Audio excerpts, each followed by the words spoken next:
Hello, everybody. Welcome back to For the Badge Football. Today, we're going to be covering the game that just finished, USA versus Iran, and we just give a quick impressions and what it means for the US, what it means for the Iran, and maybe some players that impressed us. So Yeah. let's get started. The Yeah, goal. all right. Let's start with the goal. Yes, 1-0 victory to USA with a generation sacrificing finish. I like to say, like Captain America Generation himself. sacrifice. Yeah, Yeah, yeah. great ball into him. Great finish. Mhm. Unfortunate that he went right into the knee of the Iranian Yeah, goalkeeper. unfortunate. Um, I saw someone tweeted that he may not be a father, but he is a founding father after this. So Wow. you got to sacrifice Poetic. some things, right? You got to sacrifice some things. No, I mean overall, yeah, good goal. Timothy Yeah. Weah had a goal, ending the first half, Mhm. but it was called Yeah. offsides. By the way, which it was not offsides. You look back at it, it was not offsides. They didn't even try to VAR it. It wasn't. If you look at the picture, I just want to put that out there. Timothy Weah deserved a goal. Um, yeah, I don't know. The overall showing by the USA a strong one, I would say. Not Yeah, one that's winning us the cup, but I think it showed their kind of flaws that we already knew from them.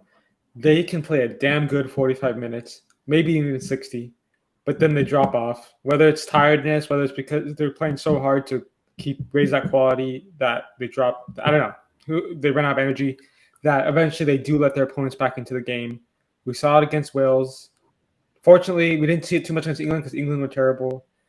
But yeah, Iran had some chances. They were pushing, and so it's not the most um,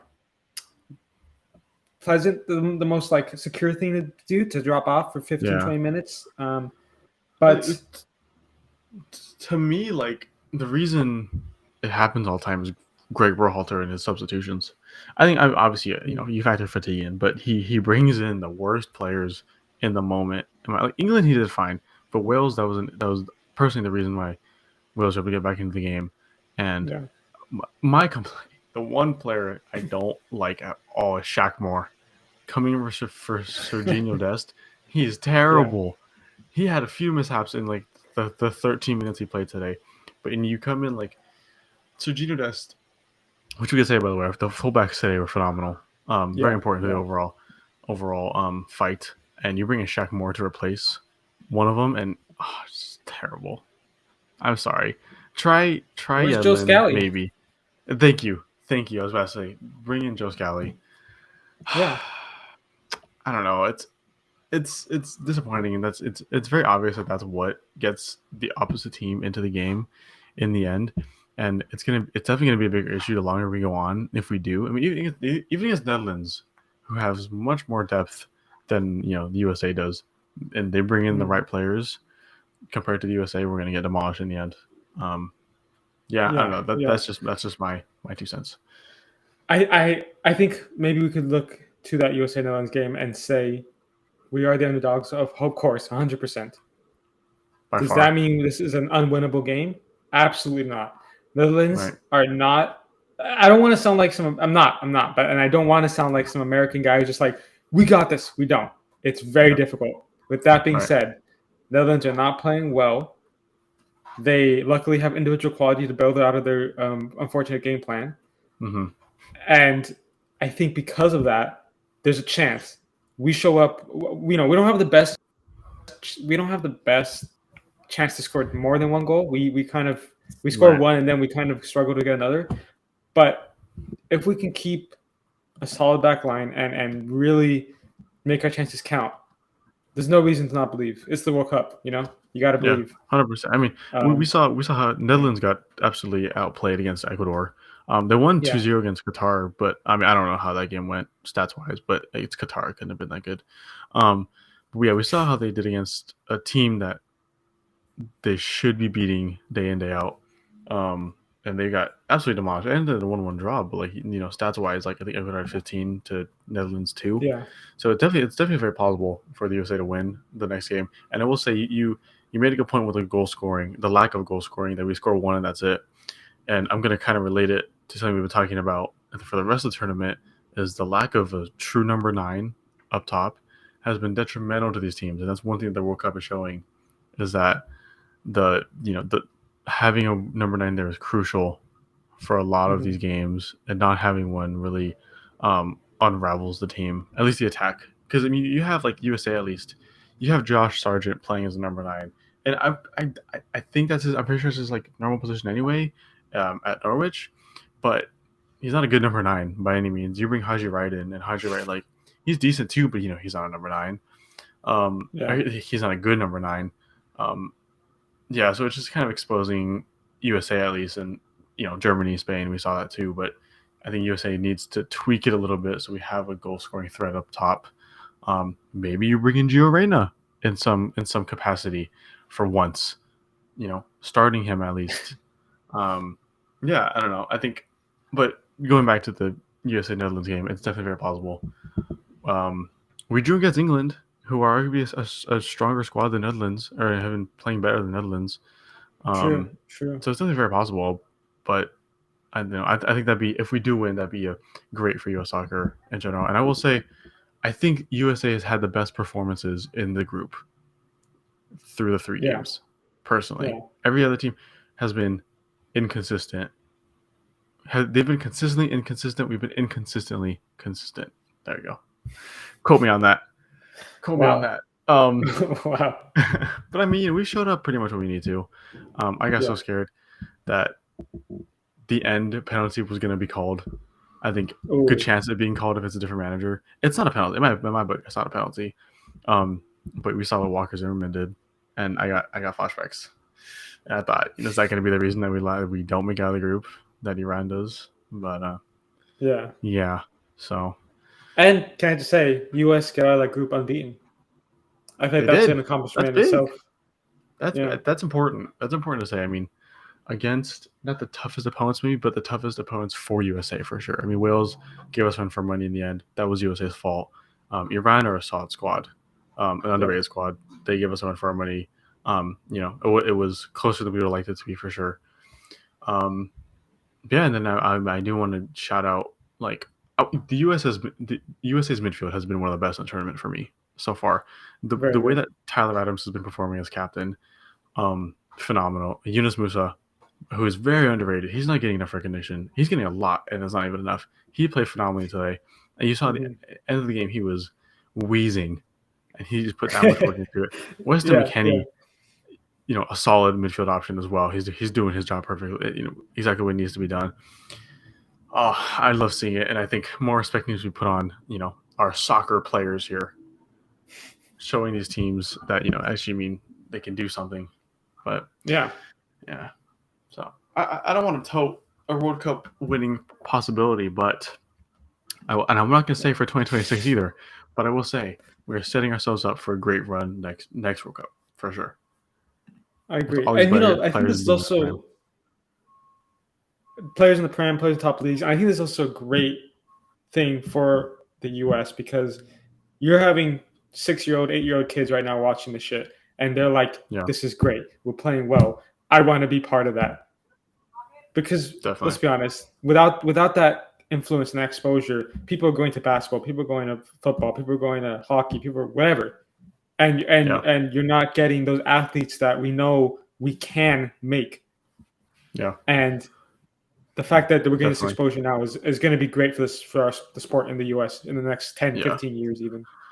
I would say I've had the stat prepared for video, but the game against England through Fox, it was the most watched men's soccer match ever on US television at around 15 million average. I heard that. Yeah. The highest being, I think, it hit around 19 was his peak. Wow. Previously, it was Italy versus Brazil in 1994 was at 14 million. Yeah. So this is absolutely phenomenal. Like you said, we're gonna see more kids playing. Even my little cousin Julian, I was talking to him about, like, he's played baseball his whole life, and now he wants to play soccer. And I think it's really cool to see that these younger kids, for whatever reason, are wanting to play more. And like, there's so much potential that we have just based on the sheer size of the USA and the population. Statistically, we're going to have ballers there. that are not getting the opportunity or not getting exposure to the game. And something like this, seeing the young players, not just USA, the young USA team doing this, like True. kids. Yunus Musa just turned 20 today.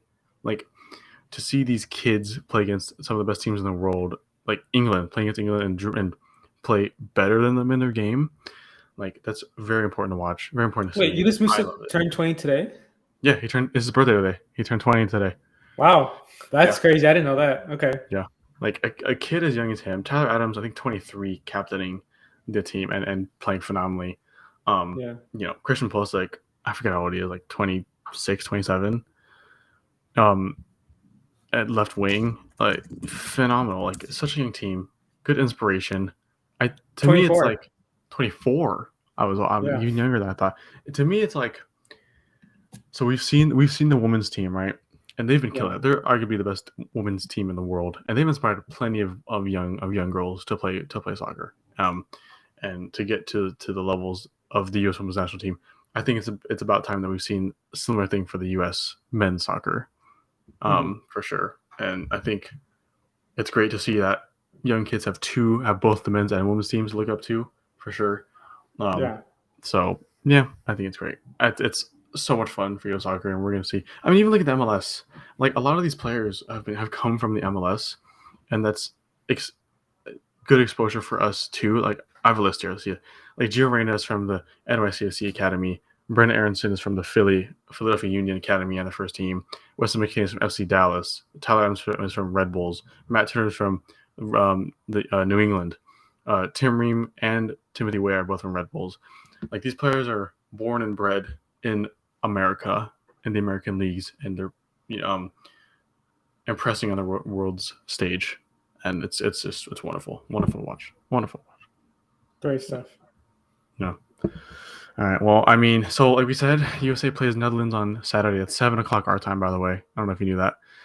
Wow. Okay. So I'll be up for it though. I think a lot of people are still gonna wake up for that, for sure. So Yeah, definitely look forward to that. I don't know. Let me get a score prediction here then from you for that game. I think it's tough to call. Tough to call. Yeah. And yeah. I don't want to sound like you said, like a American. I don't want to sound American here, but I'm going. I'm going 1-1 USA on pens. Ooh. 1-1 USA on penalties. That's actually not a bad shout. It's not a bad shout. Oh. I think USA. I mean, this is the World Cup. If there's any time you're going to be a little biased, it's the World Cup. I'm gonna go.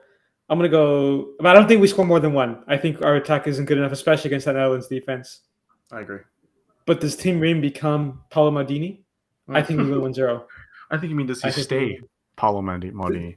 I'm sorry, you're right. Absolutely. Tim Ream has been phenomenal in that back line. He's been great. He's like 37, 36, 37? Like, yeah, 36, 37. And he's been one of the most composed, focused defenders I've ever seen. He's honestly been that good. I think Pep Guardiola told him, remember you heard that? Yeah, if he was 10 years younger, he would have played him. He would want him. Yeah, for a reason. That just speaks how good he is. The best manager in the world, yeah. So basically, I'm going because of that. US wins 1-0. I think we hold Netherlands. I was going to say 1-0 too. I think for sure, Netherlands. It'll be a hard attack to defend, but I think it's more so. It'll be hard to defend Cody G.